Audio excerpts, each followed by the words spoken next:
ለሁለት ወር ገደማ ክፍለ ሀገር ለስራ ቆይቼ ስመለስ ከእቴ ጋር ተከራይተን የምንኖርበት ግቢ ውስጥ ከዛ በፊት አይቼ የማላውቀው የሆነ እንግዳ ስሜት የሚፈጥር ወጣት ልጅ ግቢ ውስጥ ተቀምጦ አስተዋልኩኝ።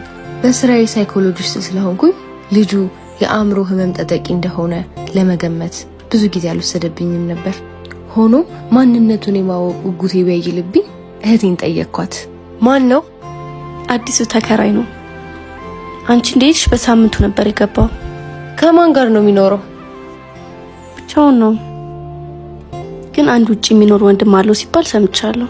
ከዚህ በፊት የሆነ ቦታ የማውቀው ለምን እንደመሰለኝ እንጃ። ብዙም ሳይቆይ ግቢ ውስጥ ጩኸት መሰማት ጀመረ።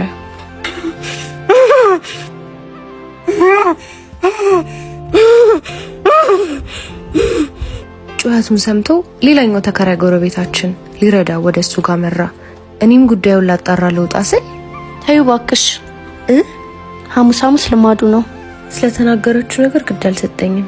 ተነስቼ ወደ ውጭ አመራው። የወደቀበት እንኳን ሲያቀብለውኝ አየሁ። ቆይ እንዳለችው ሐሙስ ስለሆነ ነው ወይስ ኳስ ስለወደቀበት ነው የጮኸው? በአይኔ መርምሬ የሆነውን አውቂ መስል አተኩሬ ጭልጥ ካልኩበት ሐሳብ ያነቀኝ የጎረቤታችን ድምጽ ነበር።